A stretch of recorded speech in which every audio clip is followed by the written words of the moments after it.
খুবই দুখ লগা খবৰ পৰীক্ষাৰ্থীৰ কাৰণে। ৰাজ্যৰ পৰীক্ষাত আকৌ কেলেংকাৰী। এইবাৰ ভাইৰেল হ'ল এডিআৰিৰ প্ৰশ্নকাকত।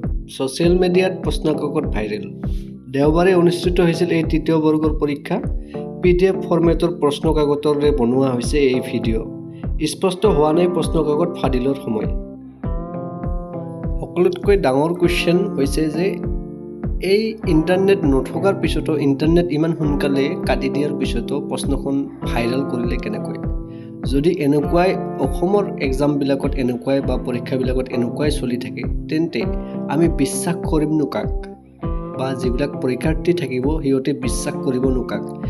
ইমান ছিকিউৰিটি গাৰ্ড থকাৰ পিছতো, ইমান SOP বনোৱাৰ পিছতো, ইমান ৰুল বনোৱাৰ পিছতো, ইমান চেকিং থকাৰ পিছতো যদি এনেকৈ প্ৰশ্নবিলাক ভাইৰেল হয় বা প্ৰশ্নকাকতবিলাক এনেকৈ মোবাইলে ভাইৰেল হয়, তেন্তে আমি এনেকৈ কাক বিশ্বাস কৰি এক্সামটো দিম?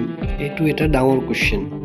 সেইকাৰণে মই বিচাৰোঁ যাতে ইয়াৰ সোনকালে তদন্ত হয়, সেইটোৱে মই বিচাৰোঁ। আৰু যোনে এইবিলাক ভিডিঅ' ভাইৰেল কৰিছে, যোনে ফটো ভাইৰেল কৰিছে, যাতে উচিত শাস্তি পায়, তাৰ কাৰণে মই চৰকাৰক অনুৰোধ জনাইছোঁ যাতে সোনকালে এইটোৰ সমাধানটো আনে আৰু যাতে আগলৈ এনেকুৱা একো প্ৰব্লেম নহয়, তাৰ কাৰণে মই অনুৰোধ জনাইছোঁ।